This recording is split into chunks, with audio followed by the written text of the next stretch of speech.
Hello, hello, hello. Oh, there we go. All right. Hey, I'm Stan. I am, if you don't know me, I was the interim pastor here for a season while Ronnie was still waiting for God to bring him to us. So I'm excited to just be back and just give him a little break for the weekend, let him get, essentially his version of a Sabbath and get a little time away.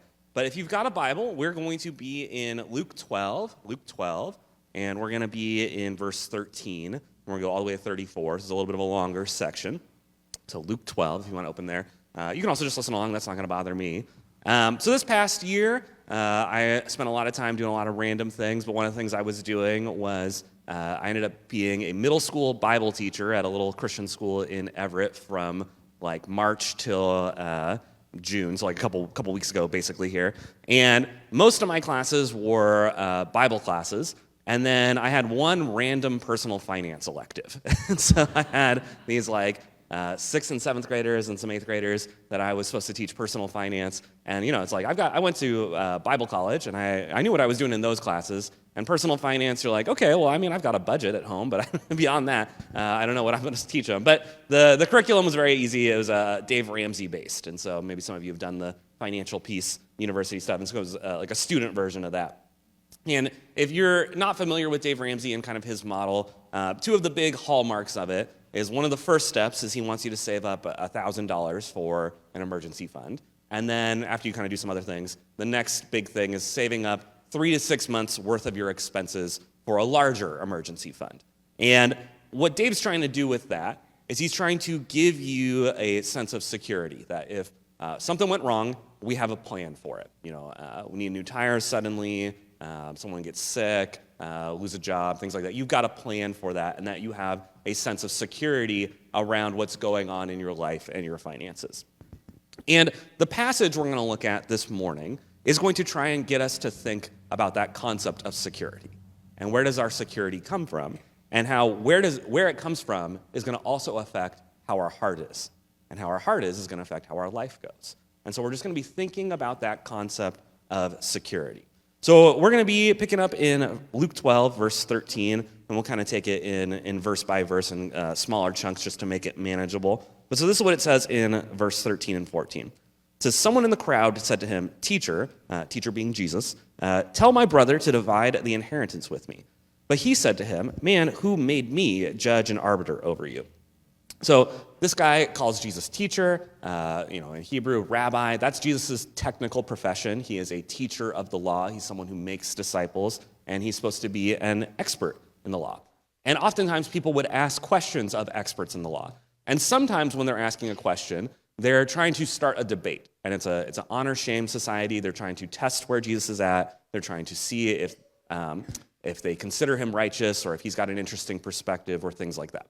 But other times, people would come to rabbis, and rabbis essentially functioned as like the civil court system.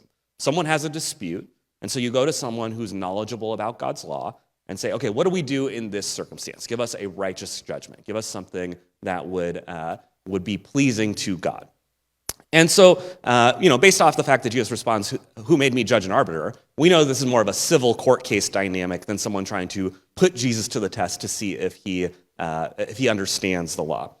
And the interesting thing about this situation, so the guy says, tell my brother to divide the inheritance with me. This is actually a very standard situation. This should not be a thing that has a lot of debate to it.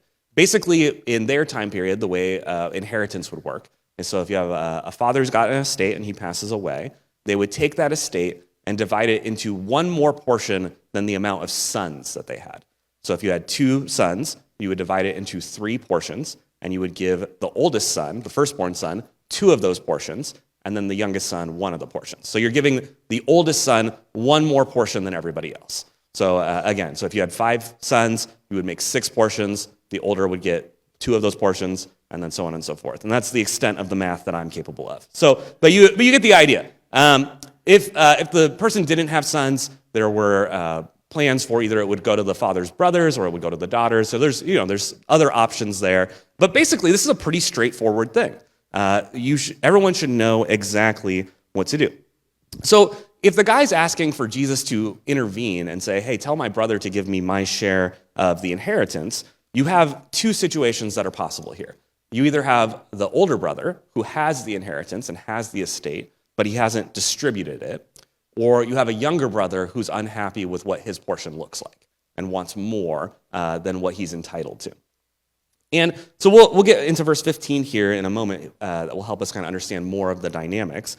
But one thing to just keep in mind, when we're reading about Jesus and these interactions he's having, these are not like people he's just meeting off the street and he knows nothing about. He's doing all of his ministry in Galilee, which is where he grew up and has interacted in these villages. So he knows these brothers. He knows these people. He has intimate knowledge of them. In that time period in Galilee, there's probably like 4,000 to 5,000 people who live in that region. And Jesus has spent his entire life there. So he probably knows this family in some way. So this is just not some neutral party that he has no insight on. He has some insight onto what these people are like. And so then he says this in verse 15. And he said to them, "Take care and be on guard against all covetousness, for one's life does not consist in the abundance of possessions." And so Jesus kind of goes past the initial, what's the dispute about, and looks past it and says, hey, let's make sure we're not being covetous here. And I think he probably gets that insight because he knows the people, right? Like he probably knows those brothers and knows that family and knows what the dynamic is. And he knows that there's some element of greed and covetousness and jealousy and things going on at play. And then he goes on to say this in verse 16. And 16 through 21 is a parable. And so we're going to read the whole parable so you can kind of see where the parable goes. But he says this in verse 16. He told them a parable saying, "The land of a rich man produced plentifully. And he thought to himself, what shall I do? For I have nowhere to store my crops. And he said, I will do this. I will tear down my barns and build larger ones. And there I will store all my grain and my goods. And I will say to my soul, soul, you have ample goods laid up for many years. Relax, eat, drink, and be merry. But God said to him, fool, that night your soul is required of you. And the things you have prepared, whose will they be? So is the one who lays up treasure for himself and is not rich towards God."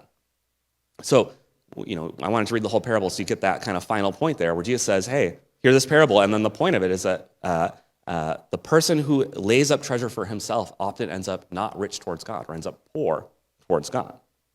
And, that feels like a pretty strong pronouncement, right? That feels like a pretty big leap for us as modern Western people. Like if I just gave you the parable and didn't give you the end part of it and said, what's the moral of the story? Most of us would probably go, oh, it's probably about, this guy could have used his money wisely, he could have helped some people, and then didn't realize like his time was limited. Like that's probably how we would interpret that kind of setup. But for Jesus, he says, actually, there's a much bigger heart issue. And the heart issue is that it might cost you your relationship with God. So we need to understand why that's Jesus' point, why that's his moral of the story. So you have this setting, and the setting is you have a really rich person, and he's got so much wealth that he's producing that he actually can't store it. And so what he needs to do is tear down his barns and build an even bigger barn and then be able to store it all. And he says, I'm going to do this so that eventually I can just eat, drink, be merry, enjoy my life, relax. And it says that he says that he makes this decision to his soul. He actually says it to his soul. And that's a way of saying he's determined that this is now the trajectory of his life. This is what he's going to be about. It's now his kind of core way of living. And again, to Americans, that feels like a pretty logical plan, right? That feels like that's what you should do. If you've got more than you can currently store, you should probably get a bigger piggy bank, or you should probably put it somewhere, or you should probably know where it's going. In fact, it feels a little bit kind of like the American dream. Get wealthy, enjoy it, relax, right? And we go, what's wrong with that? But to a first century person, this is actually a great moral evil. This is like, they hear this story, they hear what Jesus is saying, and they go, that's a really awful, wicked person. And so they're going, this is a really awful, wicked person. We're going, sounds logical. That's a pretty big gap, right? So we have to understand why that gap exists. So to an Israelite person, there is a deep sense of conviction around wealthy people were supposed to care for the poor and needy. And that if you were wealthy, you had a responsibility because that wealth was ultimately God's wealth. And you were just the steward of it. And they get this from a number of places. So I'm just going to show you a few of them. So part of the Levitical law, God's law from Moses, said if you were wealthy and you had land, when it came time for the harvest, you would get to go through once and gather what you had, with your workers and all that kind of stuff. And anything that was left over after that initial gathering was then for the poor and the needy and for anybody that didn't have some. And so you only got one shot at it. And so you need to be efficient with it. But chances are, even if, not everything grows at the same rate, and so there's going to be more that produces and all that kind of stuff. And this is actually one of the dynamics that's at play in the book of Ruth. Ruth is poor. She goes to gather in Boaz's field after he's gone through it, and that's how she provides for her and Naomi. And so the idea here is that a wealthy person who has more than they can handle should be giving that to the poor people. But the fact that this guy's like, no, I'm gonna build a bigger storehouse for it and go get more of it, that doesn't compute for them. They go, that's wrong. And the counterfactual to that is like, well, what if Boaz hadn't let Ruth in the field? Ruth is the grandmother to King David. And they would go, we would have missed out on King David if Boaz wasn't a righteous person taking care of the poor. So that they can see like why the cost of this law is so high. Like if we would have missed out on our most prominent king if we didn't follow what God said around money. Another example, the book of Proverbs is all about, it's all of God's wisdom.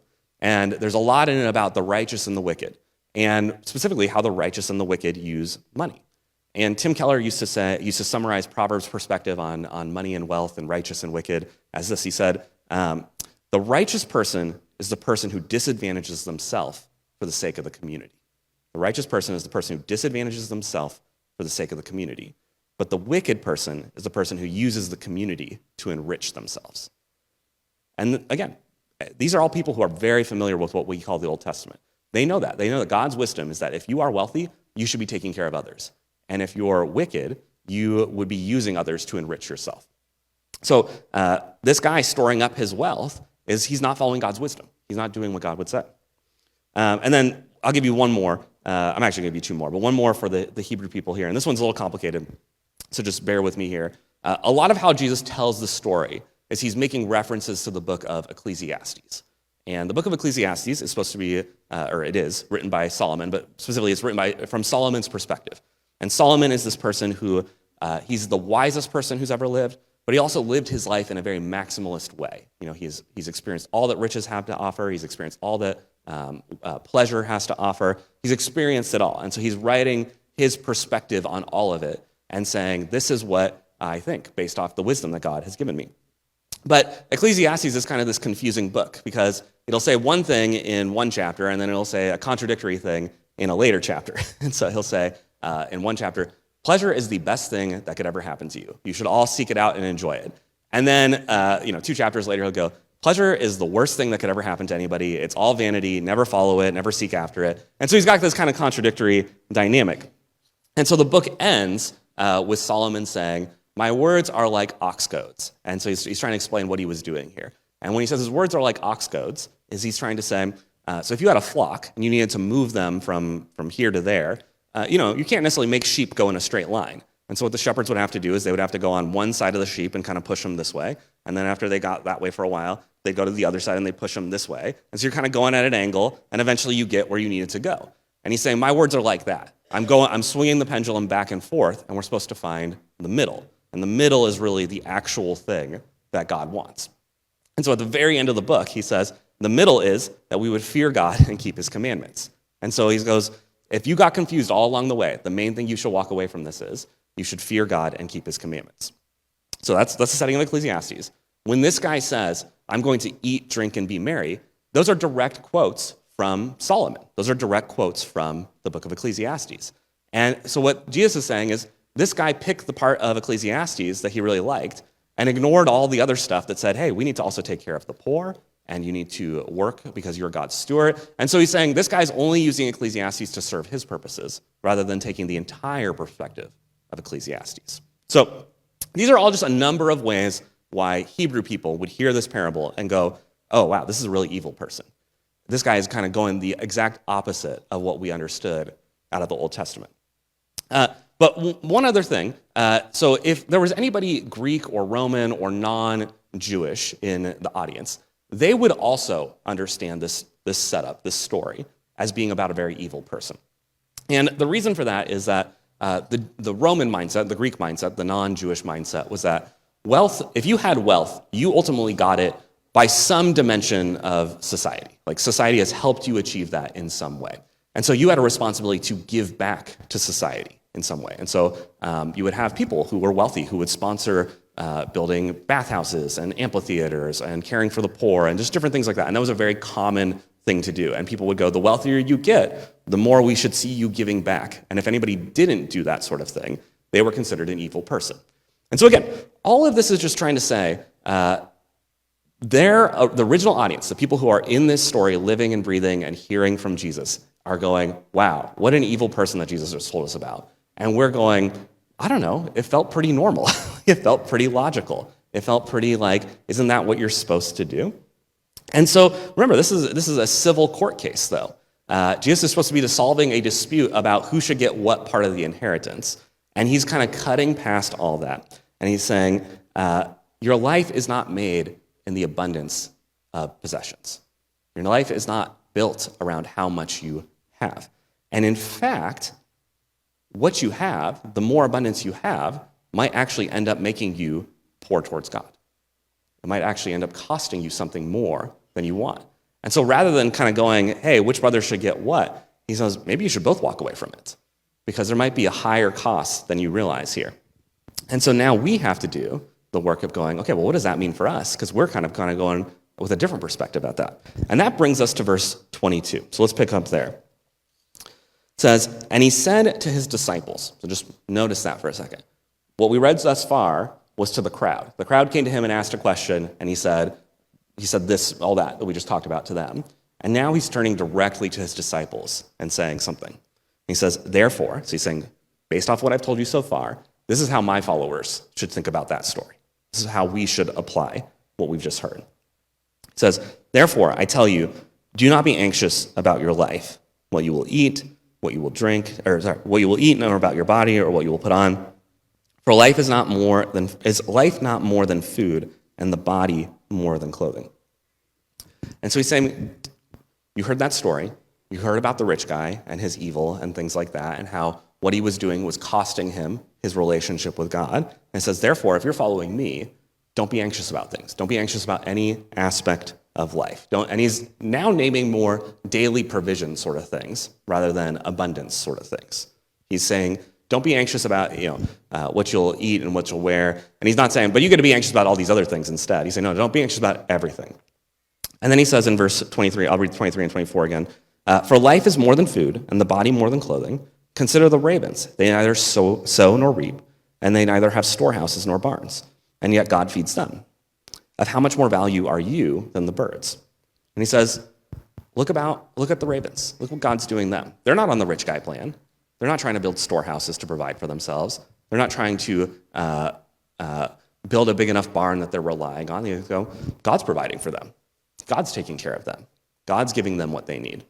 Aren't you more valuable than the ravens? Aren't you more valuable than a bird? Doesn't God care more about human beings who are made in his image than he does of just birds who are here today and gone tomorrow? And he's saying, don't be anxious about things. Think about what your standing before God is, how much more valuable you are to them. And then he says in verse 25, and which of you by being anxious can add a single hour to his span of life? If you are not able to do as small a thing as that, why are you anxious about the rest? And he says, is your anxiety actually improving anything for you? Is your anxiety actually extending your life? Is it actually making you better? If it's not doing that, why are you giving it so much energy? It says in 27, consider the lilies, how they grow. They neither toil nor spin. Yet I tell you, even Solomon in all of his glory was not arrayed like one of these. He says, consider the lilies. And interesting that he compares them to Solomon, who he was referencing in Ecclesiastes and who has experienced the maximalist perspective. And he says, aren't the lilies better off than Solomon actually? And he says in 28, but if God so clothed the grass, which is alive and in the field today, and tomorrow is thrown into the oven, how much more will he clothe you, O you of little faith? And do not seek what you are to eat and what you are to drink, nor be worried. For all the nations of the world seek after these things, and your Father knows that you need them. Instead, seek his kingdom, and these things will be added to you.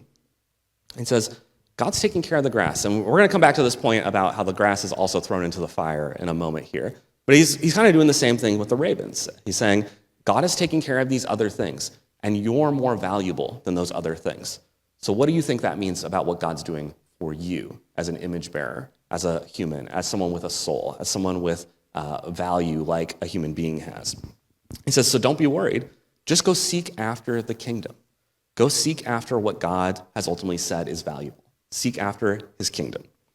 And so what Jesus is trying to do is he's saying to people, don't be anxious. Don't be worried. But what that probably does for a lot of us is it probably makes us more anxious, right? I don't know, there's an old skit where, now I'm just on a rabbit trail, but there's this old sketch where it's Bob Hope, and then the person comes in, Bob Hope's playing a psychologist, and the person says, what's your rate? And he goes, well, I charge $10 for the first minute, and no one usually needs the minute after that. And he goes, okay, Bob says, what's your problems? And the person says, I got this, this, and this, and just Bob yells at them, stop it, right? Like he just says, stop it.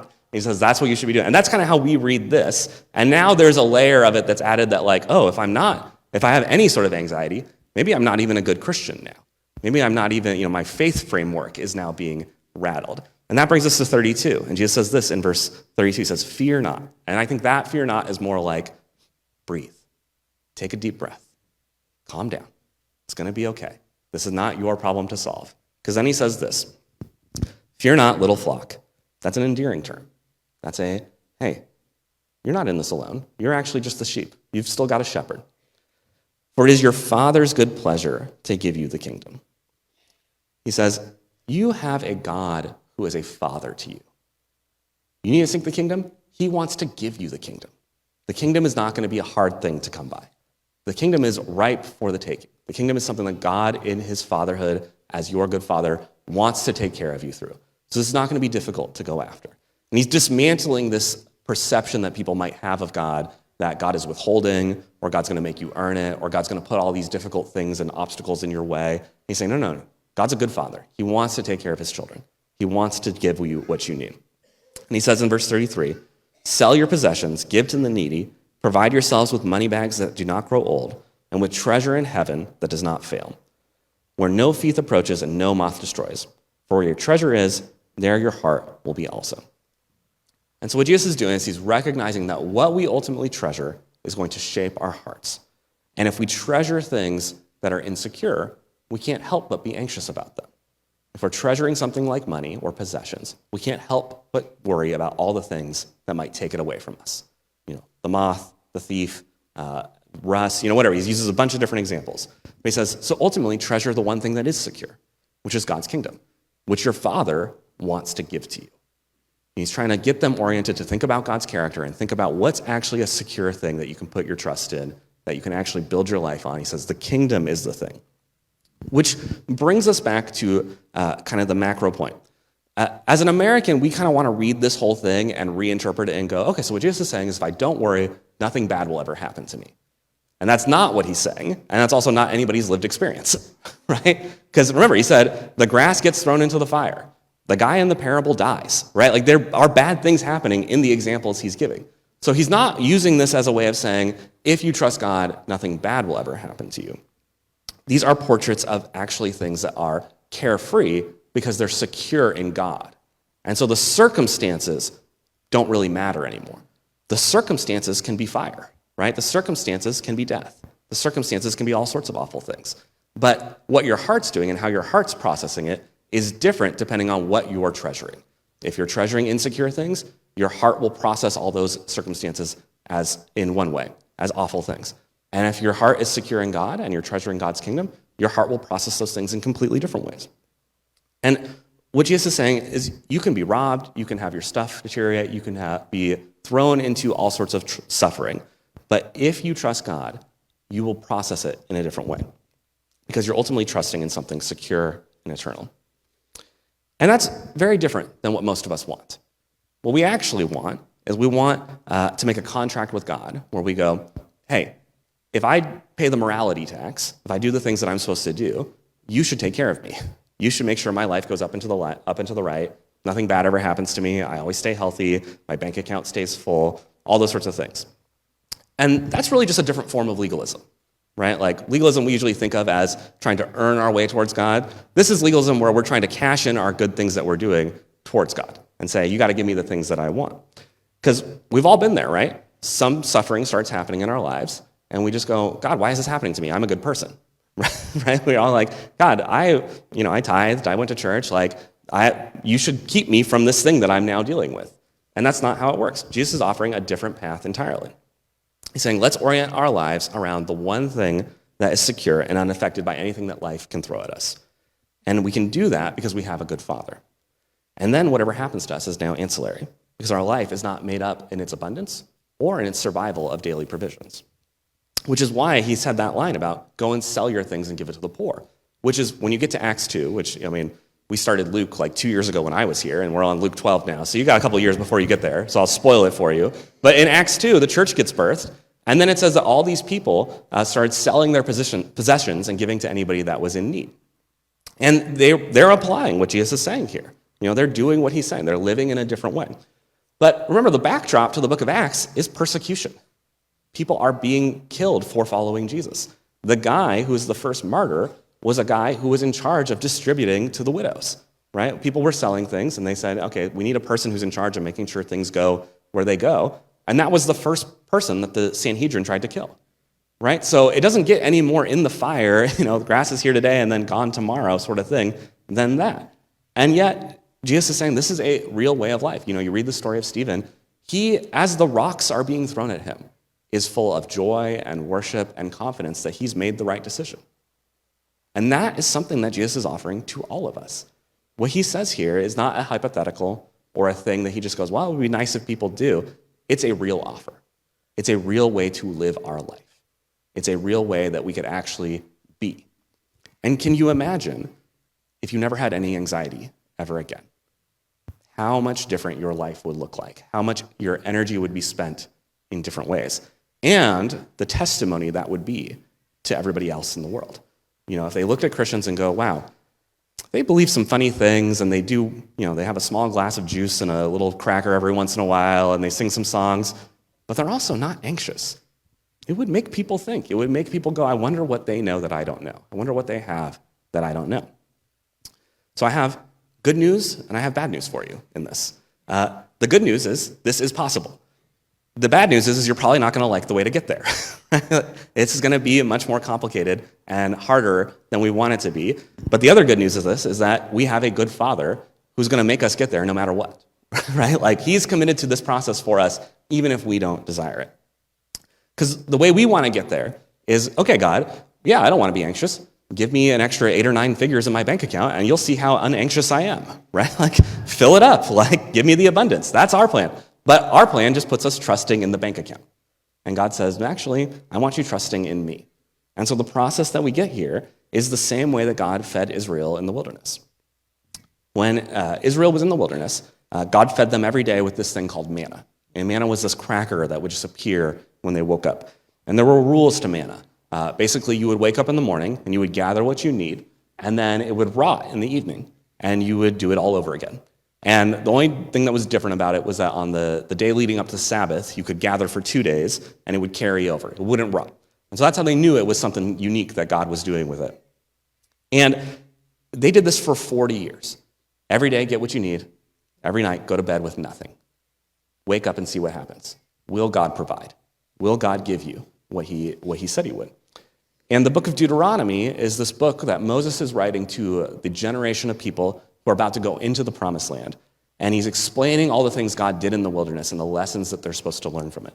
And when he says, hey, the manna thing, why did God do it that way? He says, this is so we would learn that we're not living by the manna, but that we're living by God's word.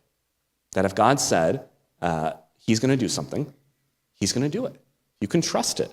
If God makes a promise, that promise is gold. That promise is deliverable. God said we would have food every day. We had food every day.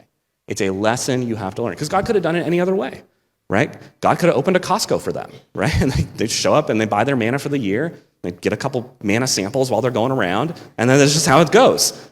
But you don't learn the lesson that God provides and that his promises are always kept and that you can trust any promise he makes if you go to Costco, right? Because then you're looking at the pantry and they go, and the pantry's full. Well, we know that, you have to go to bed with nothing to know that God provides every day. And one of the things that Moses says in Deuteronomy, he says, you're about to go into the promised land. And this dynamic where God provides every day with you having nothing isn't going to be the dynamic anymore. The promised land was supposed to be like the Garden of Eden. It was just so full of abundance, they were going to have the pantry full. And he said, we had to go through this wilderness experience where we had nothing every day so that we would be the kind of people who could live in the abundance experience eventually. And it took them 40 years, right? It wasn't a quick thing for them to learn. And in fact, when they got into the promised land, many of them still hadn't learned it. But the point here is that Moses says you have to learn these dynamics in the wilderness. The dynamics we want are promised land dynamics, but we're not in the promised land yet. The promised land is post-resurrection, post-Jesus' return. We're still in the wilderness here. And so we have to remember, God is interacting with us as if we are still in the wilderness and teaching us lessons as if we are still in the wilderness. And many of us, we all know everything I'm saying right now, yeah, I believe it, but I don't really actually want to experience it. Right? But we also have all experienced it and gone, wow, I'm so thankful for how God provided for me in that difficult season where I was unemployed or I was sick or this bad thing had happened, right? And we get to the other side of it and we go, I'm so thankful for God. But when we're in it, we resist it. And yet, we have to go through that 40-year journey so that we are the kind of people who can live this alternative way that Jesus is offering here. And so this, we're talking possessions, but this applies to our health, our work, it applies to every aspect of life. We don't have to be anxious about any aspect of life. We can actually be trusting God for his kingdom and be secure in that. And therefore, whatever's happening in all other aspects, we are living in an alternative, unanxious way who's residing in God's presence and residing in God's trust and knowing that we have this good Father who gives us what we need. So to close, I want to take you through a little exercise. We're going to pray, but we're going to pray in kind of a unique way that maybe you haven't done before. This is called breathing prayer. And so what I'm going to ask you to do is take slow, methodical, deep breaths, inhales and exhales. And so you're going to do it with me. I'll make it make sense here in a second. But I want you to start becoming very aware of your breath. And the idea of breath prayer is that you're going to breathe out something that is contradictory with your relationship with God. And on your inhale, you're going to breathe in something that goes with your relationship with God. And it's just a way of thinking about how God interacts with us. So everyone start to take a deep breath. And everyone start to take an exhale. Okay, so now we understand what kind of breathing we're going to do. So I need everyone to take a deep breath because the actual exercise starts on an exhale. So, Lord, we exhale all of our anxieties. And we inhale that you love us. We exhale our trust in other things. We inhale that you are a good Father. We exhale our fears. We inhale that you are in control. We exhale our striving about our daily provision. And we inhale that we can trust your word. We exhale our desire for abundance. And we inhale a trust in the wilderness process. We exhale our anxieties. And we inhale that you love us. Amen.